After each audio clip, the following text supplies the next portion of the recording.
are on the computer all day long. My hands are on the phone all day long. My hands are somewhere all day long, reaching out, grasping, and bringing something to me, or pushing something away. But for the most part, I'm doing this. So, ultimately, the freedom here in your head, neck, upper back, will over time free your grasp. But if you want to accelerate the process of emptying your palm, metaphorically, of all that you have previously held, or what you have held a few moments ago, before you put your hands on a person or shave or brush your teeth, you can free your neck with your hands by focusing on the Triadic Resonance. And then I teach them the Triadic Resonance. And what I'll start doing now, because you gave names to the fleshy part right in here and the fleshy part right in here, there's actual anatomical names that I don't know. I will start saying, name it, and I'll name this one. So if the person's been working with me for some time, then I might explain everything I just explained, but I might just focus on the Triadic Resonance. It's an indirect way of freeing your neck. Now, when I was on Zoom and teaching Triadic Resonance, Patrick Johnson, who was a physicist, who studied with me for a term, a semester, before his wife got a job in Amsterdam, and they moved there, and he continued to study in Amsterdam.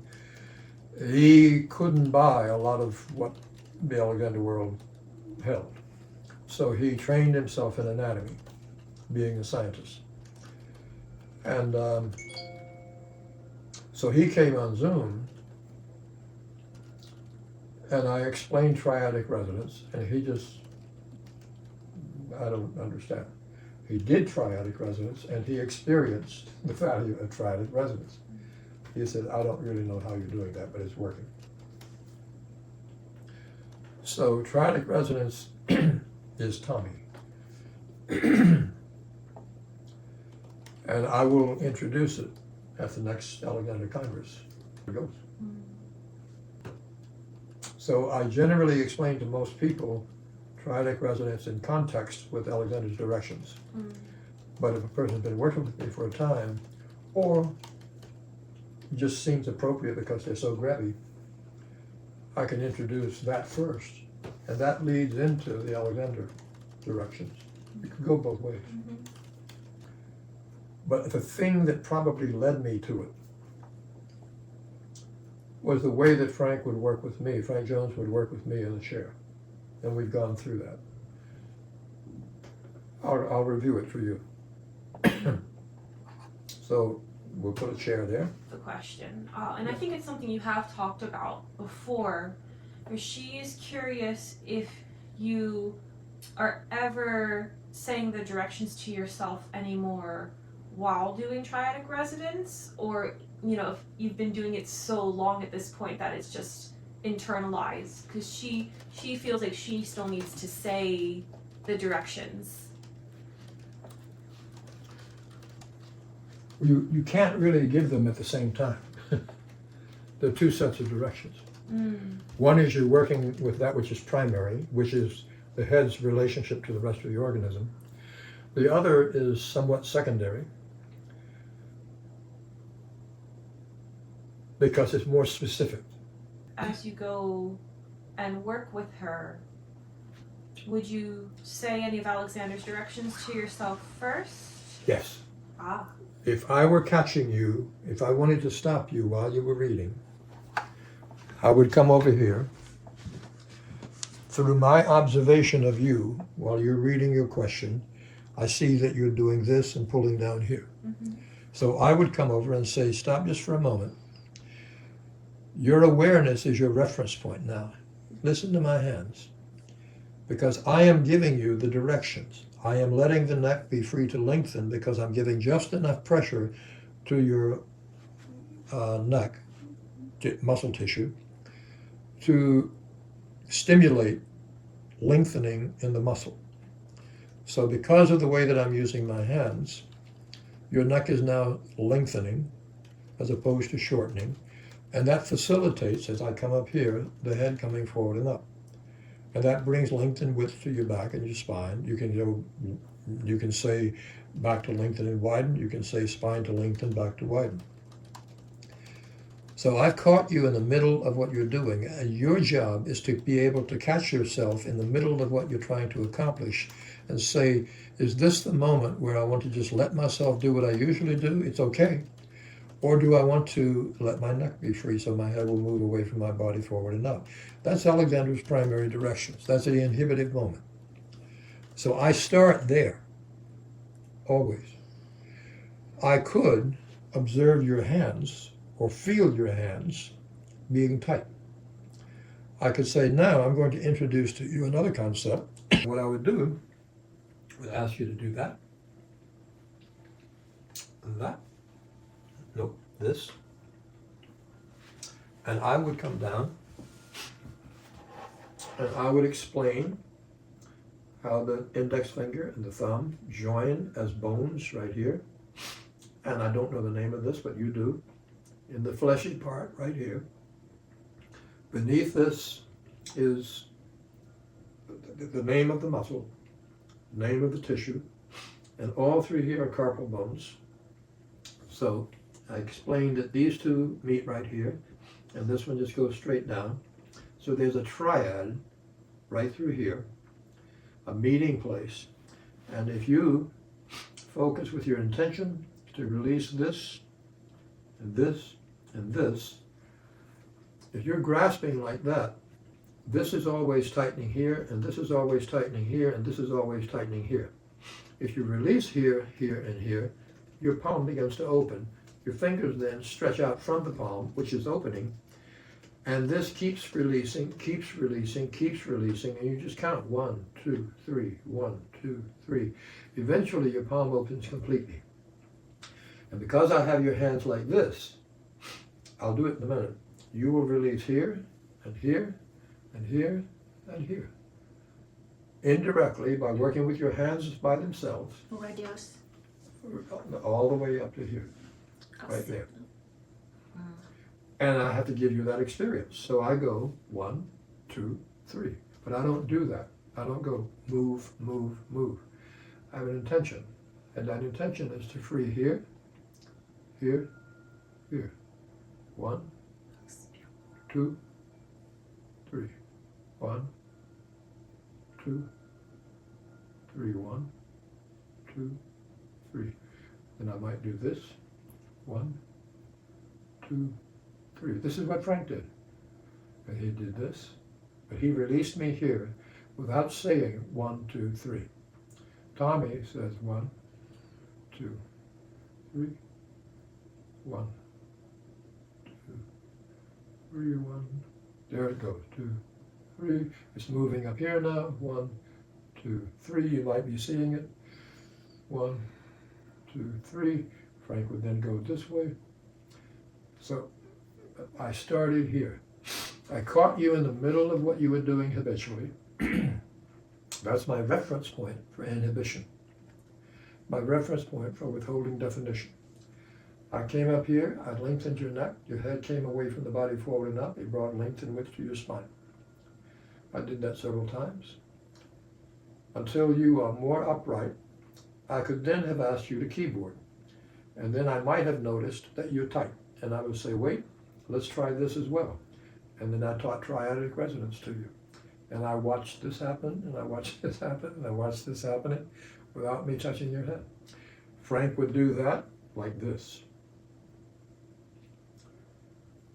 He would free me here, here. He would come here. He would come here. He would come here, and he would come here. And then he would take my elbow back. Then he would repeat it. Right now you're pulling down right there. So I want to get just a little bit of this, and this, and this. And then I would come here again. And I would release here. There you go. Now you're releasing. Now you're releasing. Now you're releasing. Now you're releasing. Then I would come here and he would do that. And he would do it on both sides and then stand me up and down. The only thing that I'm doing is consciously releasing here. Why? Because once upon a time in the faraway land, I had somebody lying on the table and my hands were here, and I noticed that this place right here was right here. I noticed that this place was in the center. I noticed that this place was going down. Somebody lying on the table, and we'll put you both on the table. I noticed that this portion of my hand, through here, was right at the juncture of the trapezius and sternocleidomastoid. I noticed that this portion of my hand, which was right in the center where the trapezius joins the occiput, I noticed that the middle portion of my hand in here tended to be moving down the cervical spine because I was going this way and this way. I was, at the self-same moment, I was taking you back and up through here and here and sending you down from here. And I said, there's a triad here, triadic resonance. So I then looked at anatomy and noticed the anatomy of the hands, and the anatomy of the bones made perfect sense to me why I was working here, here, here. That's a lot of information. But that's how it all came about.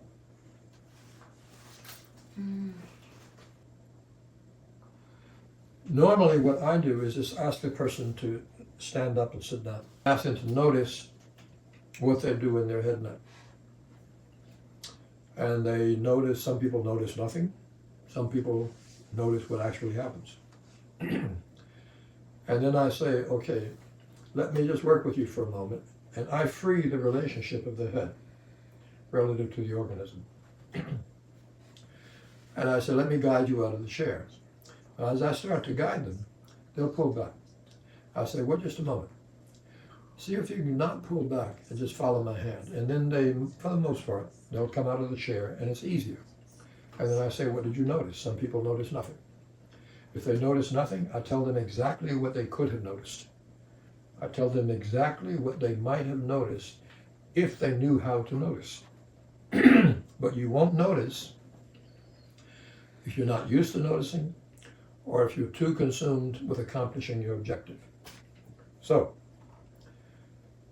I say this time, really pay attention to what I just observed in them. And then they'll notice that. I say, now, let me put my hand here again. And when you sense yourself doing what you usually do, follow my hand. Then they understand that they can make that change. Frank simply put his hands on me. He worked here. He first did this. He came down here and did this. He came behind me and did this. And he did this, came back up to here and took me out of the chair. He asked me what I noticed, and I said nothing. I didn't notice anything. I noticed nothing of what he gave me the first lesson because I was too goal-oriented. But the second lesson, I noticed a little bit more, and by the third lesson, I noticed everything. And then my life changed. Cleidomastoid and the trapezius. Because mastoid process and the trapezius. Because when you have your hand here, you are affecting the trapezius and the sternocleidomastoid. If I do this, radius, it goes all the way up. process and trapezius. I mean, this is the palm. Okay. If I focus here, this is the fleshy part at the bottom of the thumb. Fleshy part. Fleshy part. This is 1, 2, 3. Because when my hands open, they go this way, and this way. There are 3 different directions that happen when you open your palm. You can see them. 1, 2, 3. I've always said that, always. So, but if I spend my life doing this, then this is contracting, my whole palm is contracting. So if I open here and I open here, then Lily would be on time. Well, yeah, if you want demonstration, I will do it. And you're going to open all the way up there.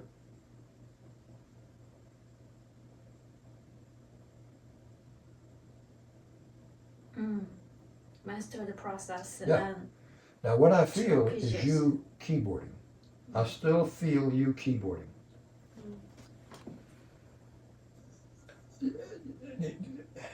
And you know, you're still pulled in here.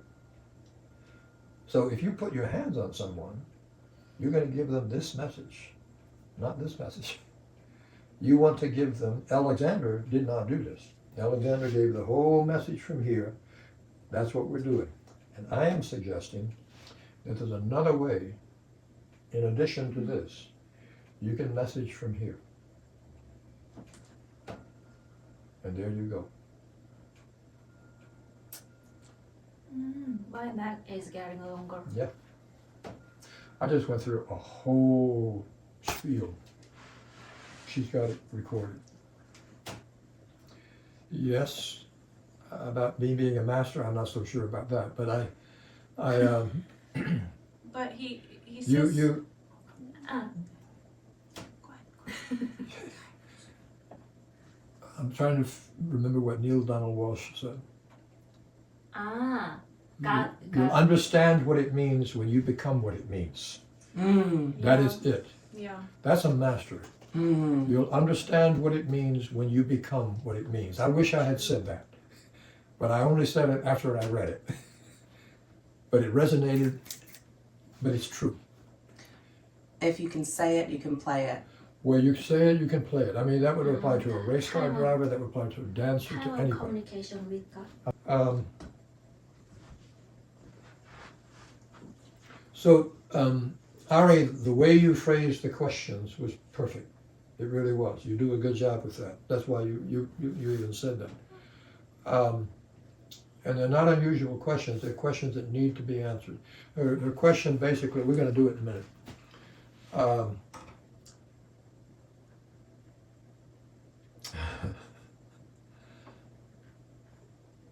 How do you differentiate in your explanations to a student the difference between triadic resonance and Alexander's head neck directions?